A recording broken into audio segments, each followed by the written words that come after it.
Ce que nous faisons aujourd'hui, c'est une démonstration de puissance. C'est ça le but.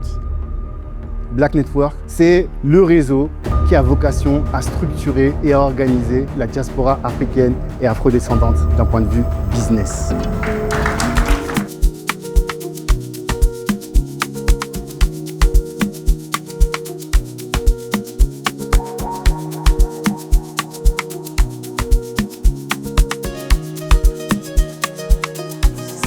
C'est toutes celles et ceux qui vous ressemblent, c'est toutes celles et ceux qui voudront vous ressembler, et puis c'est surtout pour nos enfants, pour les petits-enfants, et un jour, on pourra dire, on a fait partie de cette génération qui a tout changé.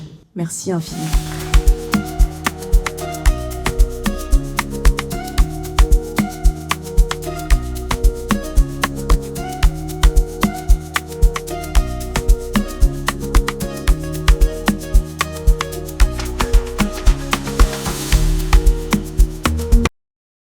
Et sans plus tarder, on va passer du coup à la deuxième partie. Et à ce moment-là, je vais encore rappeler notre cher fondateur Tanguy, mais pas que. Avec vos applaudissements, je vais vous demander... S'il vous plaît, attendez, ne vous inquiétez pas. Vous êtes très généreux en applaudissements ce soir. C'est très gentil. Je vais vous demander d'accueillir notre invité spécial. Vous l'avez vu depuis tout à l'heure, qui est juste derrière moi. S'il vous plaît, un tonnerre d'applaudissements pour Mamadou Sakho, s'il vous plaît.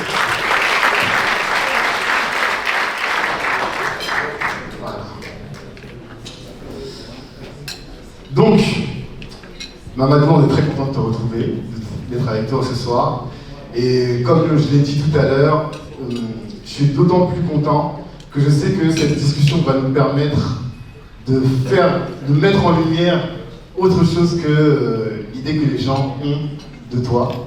Parce que compétences sportives, tous les footeux là, à chaque fois que je dis qu'on ressemble à Mamadou Sakho, tout le monde dit ah ouais, non. Enfin, on m'a dit, tout le monde est très content. Et moi, ce qui m'impressionne le plus chez toi, c'est pas ça. Même si c'est impressionnant, mais c'est pas ça. Première chose, j'aimerais bien que tu expliques quel a été le déclic pour toi. Pas celui de devenir un sportif, mais qu'est-ce qui a fait que, plus que tout, tu t'es lancé dans l'investissement immobilier et qui a fait que tu as eu envie d'accompagner les autres sportifs. Déjà, bonsoir à tous. J'espère que vous passez une bonne soirée. Donc, merci Tanguy déjà pour l'invitation. Pour moi, c'est un honneur d'être ici aujourd'hui. C'est très important pour moi l'esprit d'équipe, l'esprit collectif.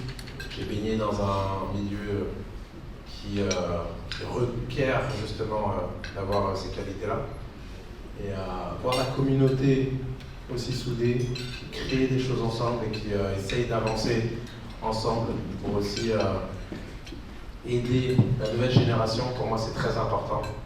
Au final, c'est ce qu'on lègue et c'est ce qu'on laissera à nos enfants. C'est vraiment la connaissance, le savoir et l'éducation. Donc félicitations déjà pour cette initiative, très très importante. Ensuite, moi pour ma part, avec mon humble parcours, je suis né à Paris, j'ai passé mon enfance à Paris.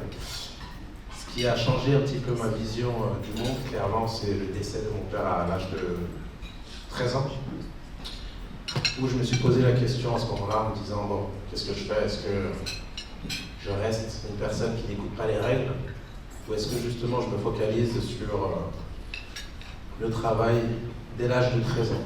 Donc il a fallu que je prenne une décision dans ma chambre à ce moment-là, le soir même du décès. Et quand je suis arrivé au centre de formation le lendemain, j'étais devenu un nouvel homme. Je ne dis pas un jeune homme, j'étais devenu un nouvel homme à l'âge de 13 ans. Parce que devenir footballeur professionnel à cet âge-là, c'était plus un objectif, mais c'était une obligation. Quand tu vis, on a tous un parcours de vie différent, plus ou moins difficile, et chacun s'en sert à sa manière. La mienne, elle a été justement de comprendre les responsabilités de la vie, et comprendre que la vie, c'était pas un jeu. Donc, quand tu vis dans des tentes et que tu tends la main pour avoir une pièce et qu'il y a des gens qui passent, tu grandis en fait avec un état d'esprit complètement différent. Et quand tu as la chance de pouvoir toucher ton rêve, moi qui ai été au football, à 13 ans, je me disais que j'allais être pro, non pas par arrogance, mais par force et détermination. Et j'étais sûr de moi. Je savais ce que j'allais mettre en œuvre pour y arriver. Il n'y a personne qui pouvait m'arrêter. Donc quand j'arrive, j'ai la chance d'être capitaine du Paris Saint-Germain à 17 ans. C'est pas forcément par mes qualités, parce qu'il y a des joueurs qui étaient meilleurs que moi, mais par la force mentale que j'avais. Et ça, je pouvais regarder n'importe qui dans les yeux, j'avais peur de personne. C'est pour ça que je dis souvent aux jeunes qu'il n'y a rien n'est impossible. Et j'en suis la preuve vivante, en tout cas à mon humble niveau, une fois de plus. Quand tu viens de Paris, tu as grandi réellement dans des situations précaires. Tu n'as aucune connexion.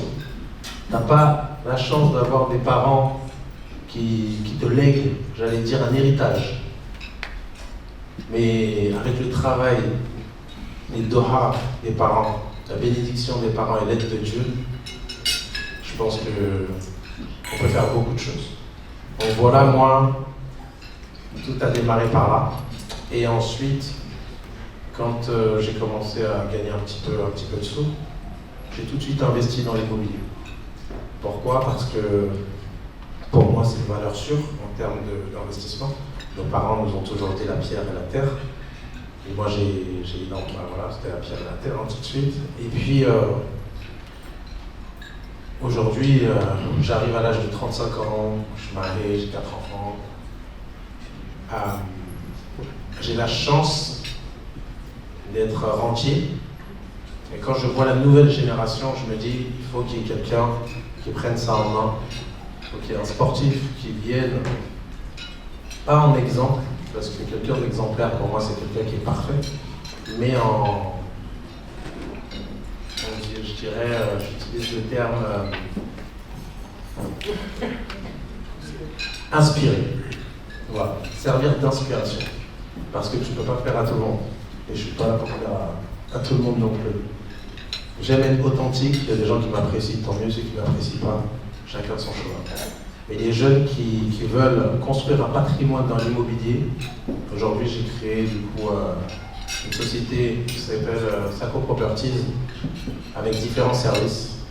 Donc on fait de la conciergerie, on accompagne les familles, on accompagne les sociétés du coup à l'organisation de leur planning, ce qu'ils ont besoin, des voitures, des véhicules, des voyages, etc.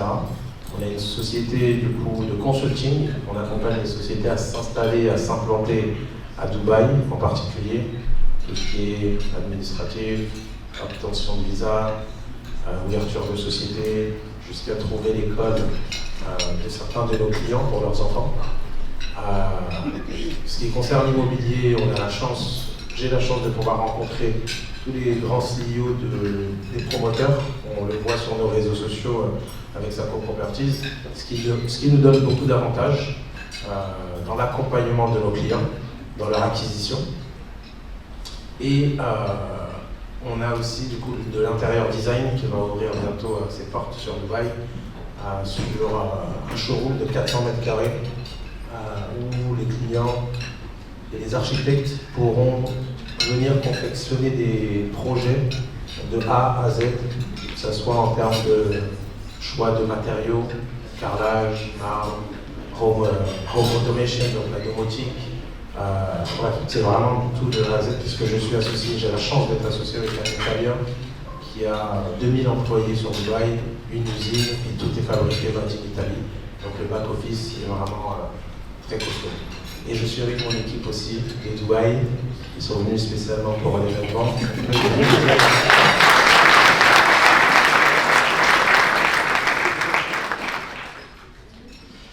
Et quel a été ton premier investissement significatif? Parce que quand on discutait, tu m'as expliqué que tu étais par exemple propriétaire de l'ambassade des USA à Dakar. Je me suis dit, mais... D'Ukraine, pardon. Quel a été ton premier investissement où tu te dis, là, j'ai posé quelque chose de fort? dur, toi, avec ça. Non, mais pas dur au niveau financier, c'est pas ça. C'est. Tu veux pas déclarer? C'est pas ça, je suis quelqu'un de sensible quand je parle de mon père, c'est pour ça. Ah, Et je savais pas. le premier investissement pour moi que j'ai fait, qui était plus important, c'est à 13 ans, quand j'ai reçu les premiers sous du pain.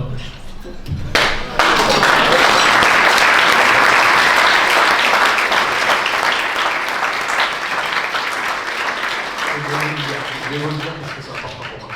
C'est que quand en fait, je vivais dans des hôtels insalubres à l'époque, dans le 12e. C'est pour ça que quand Beansport est allé sur les lieux, ça m'a remémoré les derniers moments avec mon père, bref. Et en fait, j'ai les premiers sous que j'ai gagnés au Paris Saint-Germain à l'âge de 12 ans, où ils donnaient une petite compensation pour l'essence des parents, même sinon on n'avait pas de voiture. Et en fait, je les ai donnés à mes parents pour qu'ils aillent à la Mecque. Donc c'est le premier investissement que j'ai fait.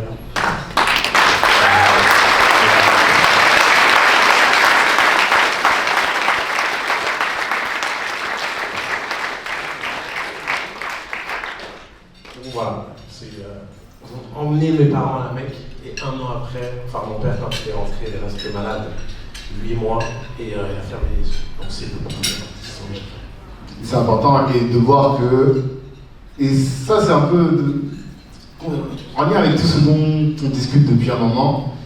On sent que tu travailles, enfin, tu as gagné beaucoup d'argent en tant que sportif, tu permets aux gens de gagner de l'argent.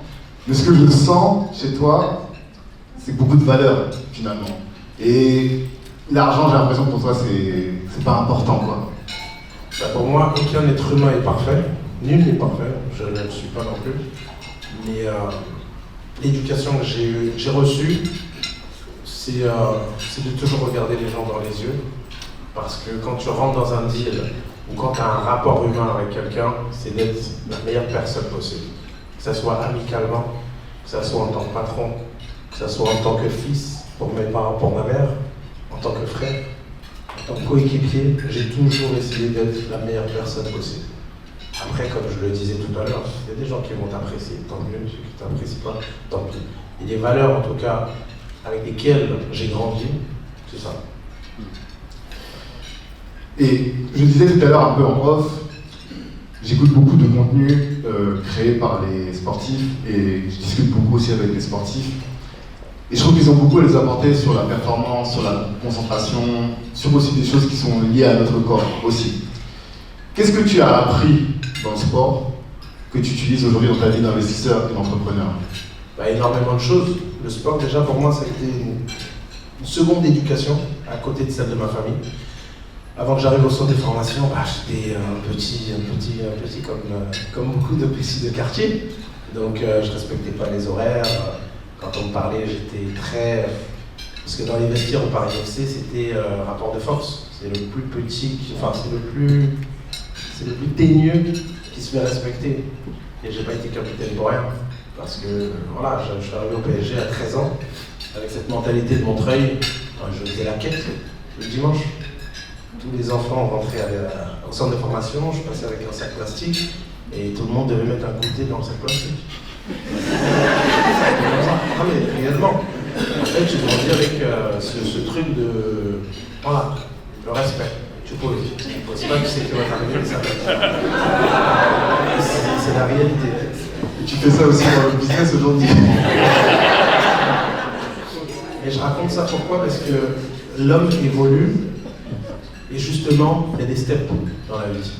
Et quand tu es petit, où tu as cette mentalité de la loi du plus fort, et que tu grandis justement, tu comprends que en fait c'est pas ça d'être une bonne personne. Tu peux être capitaine par la force, mais le mieux c'est être capitaine par l'exemplarité, par les actes, par tes actions. Donc ça je l'ai saisi après. Mais oui, j'ai débuté comme ça, après j'ai évolué, et aujourd'hui, ce qui est, j'allais dire, parallèle au monde du sport, à celui de l'entrepreneuriat, je pense qu'il y a beaucoup de valeurs qui sont similaires. lorsqu'il y a des moments difficiles pendant un match, tu vois tout de suite dans les yeux de tes coéquipiers ceux qui baissent la tête, ceux qui baissent les bras, ceux qui n'y croient pas. Et au bureau, quand tu es avec tes équipes, c'est la même chose. Des fois, il y a des dossiers qui peuvent être difficiles, il y a des situations qui peuvent être compliquées. Et on voit tout de suite ceux qui fuient, ceux qui sont prêts à quitter le bateau, ceux qui sont là avec vous jusqu'à la dernière minute. Et pour moi, c'est exactement ça, l'abnégation, le dépassement de soi, le travail collectif. Qu'est-ce que moi j'apporte à l'équipe? Quelle est ma plus-value? L'équipe fonctionne bien, d'accord. Et moi, est-ce que moi je fais mon boulot? Est-ce que moi j'apporte? Ou j'attends de me reposer sur les autres? Voilà. Il y a des gens qui parlent beaucoup, mais la vérité, c'est pendant 90 minutes. Tu peux t'entraîner pendant 6 ans et demi, faire le marathon. Les gens, quand tu es sur le terrain en match, ils en ont rien à foutre de ce que tu as. T'as mal au pied, t'as mal dormi, ta fille elle vient de décéder, peu importe, ils veulent voir le résultat. Donc cette mentalité avec laquelle j'ai grandi dans le milieu du sport, c'est exactement la même que j'essaie d'inculquer à mes collaborateurs. La mentalité du résultat. Quand tu as parlé du Paris FC, je pensais à Jonathan, qui représente un gros investisseur du Paris FC aujourd'hui. On te salue. Et ce que tu as dit sur cette mentalité de capitaine que tu as et ce que tu attends des équipes, je pense que tous les entrepreneurs qui ont des équipes le vivent. C'est-à-dire que au début, quand tu es tout seul, tu crois dans ton projet, tu fais des nuits blanches, tu bosses à 200%. Moi, ce qui m'a surpris dans ta manière de fonctionner, c'est que je sens que tu essaies de comprendre tous les sujets. Tout à l'heure, on parlait de gestion des CRM, tous les sujets de ta boîte, tu es à fond. Et souvent, c'est ce que fait un dirigeant d'entreprise. Mais le capitaine, c'est aussi celui qui sait instiller ça à son équipe. Comment est-ce que tu fais? Bien sûr. Dans le vestiaire, quand tu es capitaine, c'est pas seulement par tes capacités techniques ou physiques. Il y a différents leaders sur un terrain.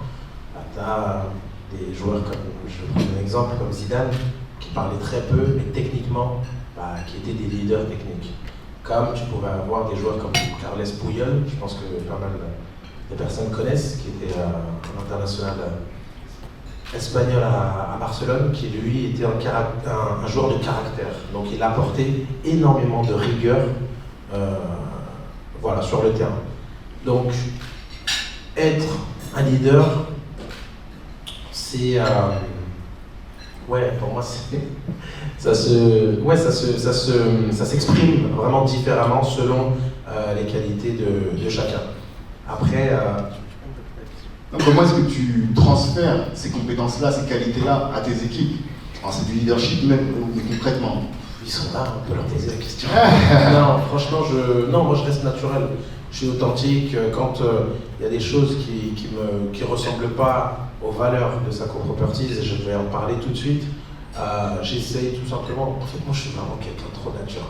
Ouais, je suis nature. Ça veut dire que je vais avoir ma vision des choses complètement différemment vraiment de la concurrence. D'accord. C'est qu'aujourd'hui à Dubaï, je vous donne un exemple type, si vous voyagez un peu à Dubaï, aujourd'hui vous voulez acquérir un bien à Dubaï, vous allez échanger avec un agent immobilier, peu importe l'agent, vous allez recevoir 4, 5, 6, 10, 20 brochures tous les jours de l'agent. Ceux qui ont fait l'expérience savent de quoi je parle. Pourquoi? Parce qu'à Dubaï, les agents sont payés à la commission. Donc, s'ils ne vendent pas, on va dire, ils ne mangent pas, clairement. Alors que nous, chez Sacco Properties, au lieu d'avoir une centaine d'agents et ne pas contrôler justement la qualité des agents, donc il y en a, ils sont prêts à vous vendre tout et n'importe quoi, tant que vous achetez, ils vont vendre. Chez Sacco Properties, on a peur de Dieu. Deuxièmement, quand une personne vient chez nous et nous confie son investissement, pour nous, c'est une amana. Ça veut dire que c'est quelque chose de tellement important pour nous que je dis toujours à mes équipes, on sert tous les clients, peu importe le budget, comme si c'était notre propre frère. Parce que demain, les comptes limites dans mon cerveau, c'est comme ça que ça se passe. C'est pas à mes équipes que je les dois, c'est pas même aux clients, même si c'est son argent, mais c'est à Dieu. Parce que pour moi, un jour on sera tous jugés. Donc, quand tu proposes un produit à un client, tu dois en être convaincu comme si c'était ton propre argent. Si tu dois négocier la somme, j'allais dire une somme, pour que le client ait une réduction, il veut acheter un bien, d'ailleurs on a eu l'exemple avec un joueur, un bien, c'était quoi la somme qu'il devait acheter? De 600 000 et on l'a négocié à? On a réussi à avoir 50 000 euros. Bon, c'est un client, 600 000 euros un bien, on a négocié 50 000 euros de réduction. Ça impacte la commission. Peu importe. Pour moi, le plus important, c'est que le client soit satisfait. Donc, on a de la bienveillance. Chaque client est traité comme si c'était un membre de la famille. Et ça, je sais qu'à Dubaï, si certains l'ont vécu, c'est pas du tout la même chose. Vous allez acheter avec un agent, 3 mois après, vous allez appeler, il n'y a plus de réponse. Vous allez avoir besoin d'un document, les gens vont plus vous calculer, entre guillemets. Ça y est, ils ont fait leur vente, ils ont fait leur commission, ciao. Comme je dis, nous on ne se cache pas. Le nom de la boîte, c'est Zaco Properties. Je me cache de personne, parce que je sais exactement.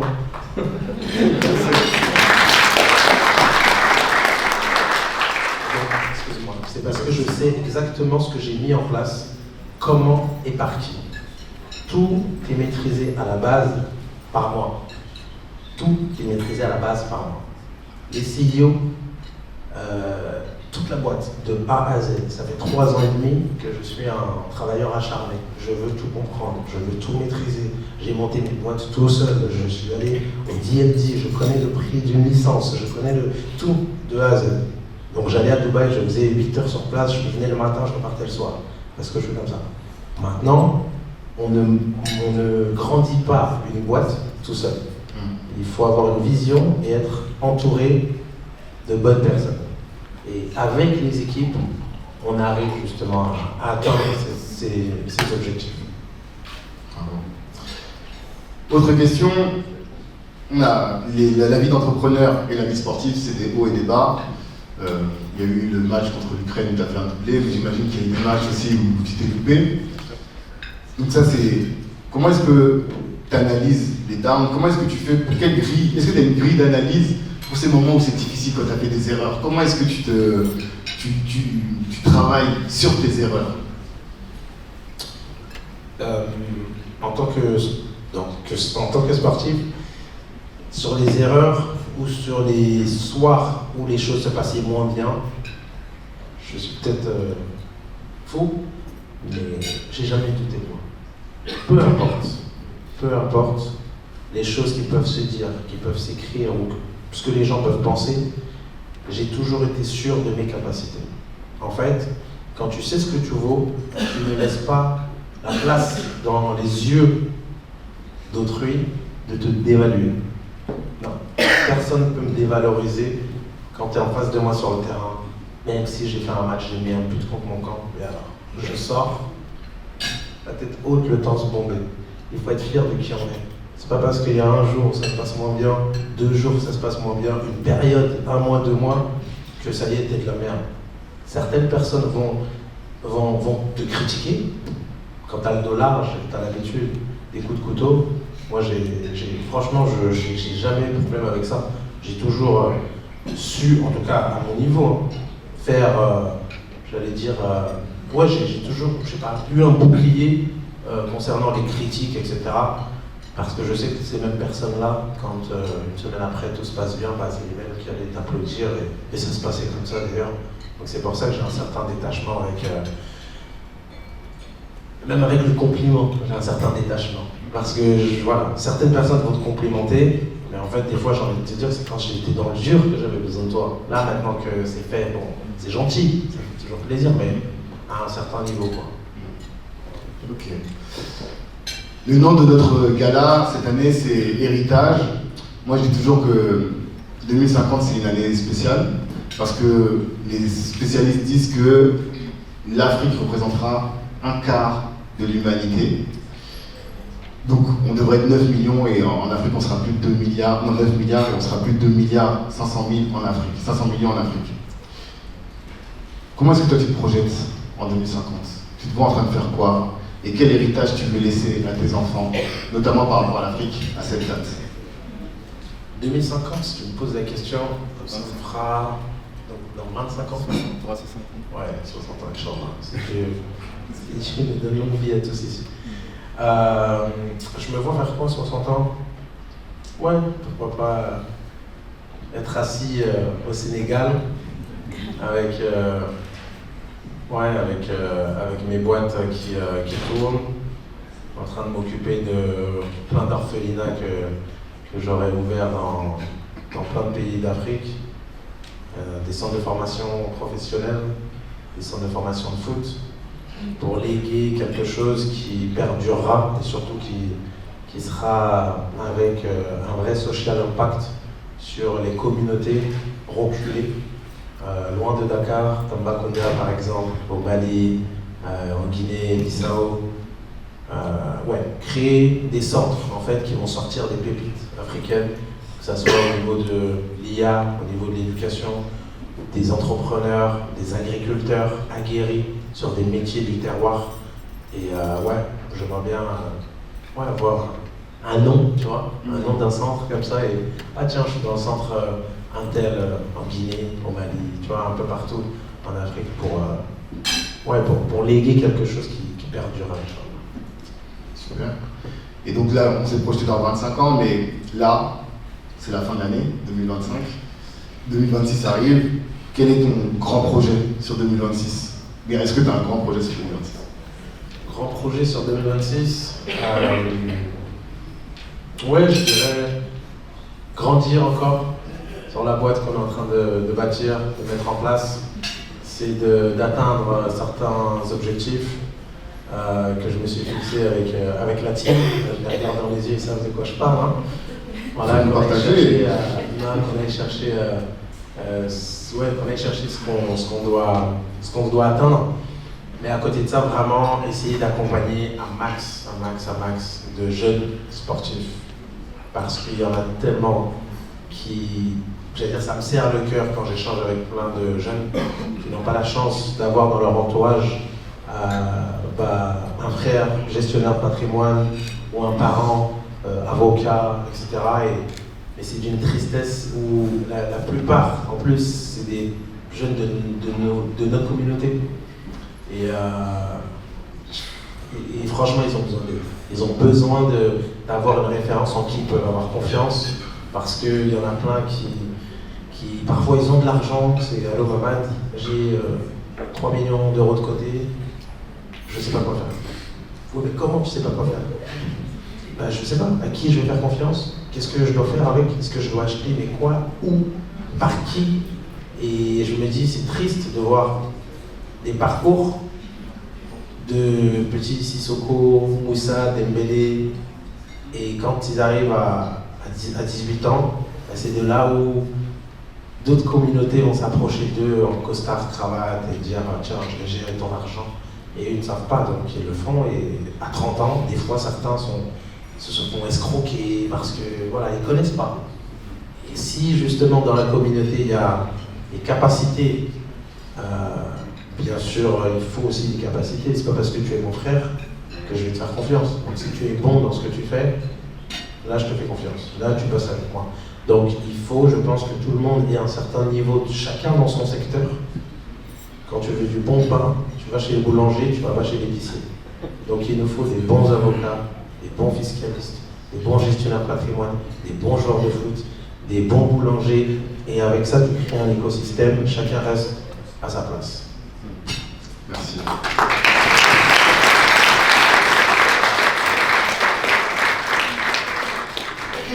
Dernière question. Là, on a 120 personnes à peu près, des compétences très diverses, que ce soit dans l'investissement, dans des fonctions support, telles que des avocats, des experts comptables et autres, des entrepreneurs. Voilà, on a toutes les compétences ici. De quoi tu as besoin, toi? Parce que là, il y a des gens qui vont venir te chercher.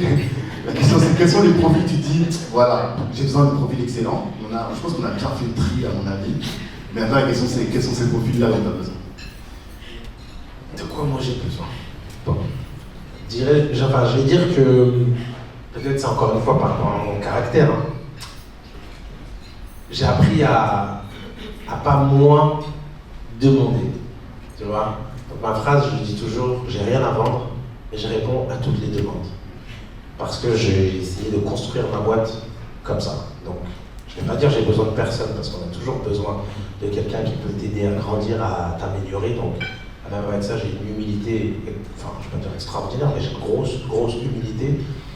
De passer du monde du sport à l'entrepreneuriat, pour moi, c'est comme si je retournais à l'école et que je remettais le sac à dos et que j'écoutais. Donc, je sais qu'il y a plein de gens dans cette salle ici qui peuvent m'apprendre dans leur secteur et je suis quelqu'un qui aime ça. Tu vois, j'aime apprendre et c'est comme ça qu'on grandit et qu'on parfaire même son propre business. Pour revenir à la question de quoi j'ai besoin, mon équipe dirait d'investisseurs. Non, moi je dirais vraiment échanger avec des gens qui ont de l'expérience, qui peuvent apporter aussi leur plus-value à ma vision, à notre vision. Et ouais, je ne suis pas fermé à toute personne qui peut avoir des idées sympas. Par exemple, on a échangé tout à l'heure. Et vu que j'accompagne à la base, j'ai créé cette boîte pour accompagner les sportifs à bien préparer leur après-carrière, donc à ce qu'ils se construisent un patrimoine dans l'immobilier. On m'a dit tout à l'heure, et est-ce que tu as pensé aux sportifs qui ne réussissaient pas?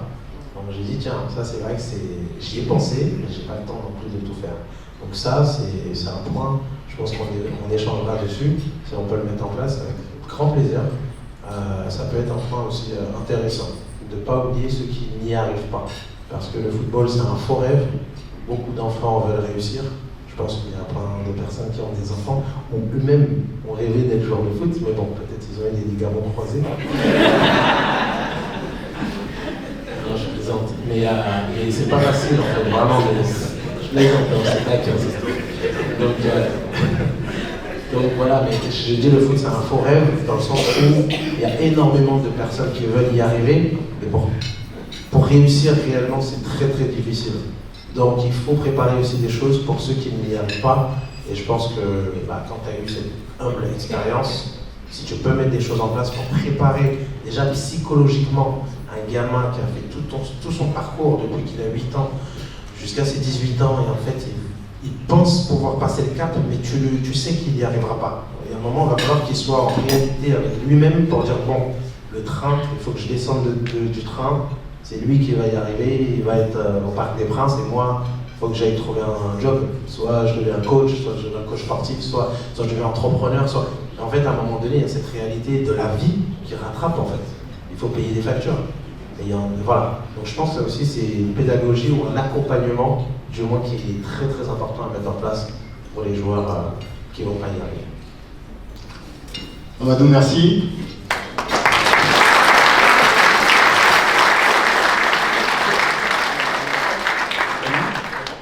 On a fini, si tu veux dire un dernier message, petit message, bien sûr. C'est félicitations, vraiment. Félicitations à ce que vous faites.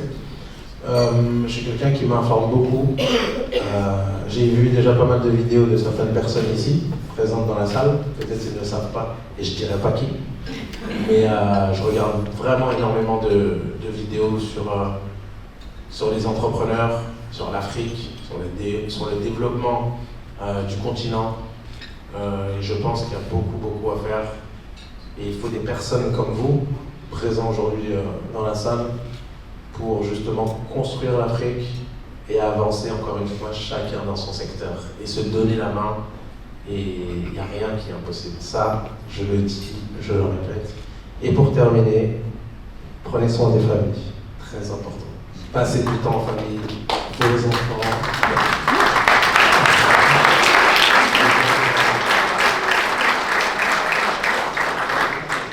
C'est pour ça que je suis très famille, pour ceux qui me suivent un petit peu, la Sacco Family, c'est que le temps, on ne le rattrape pas. Donc bonne soirée à tous et merci encore. Merci beaucoup.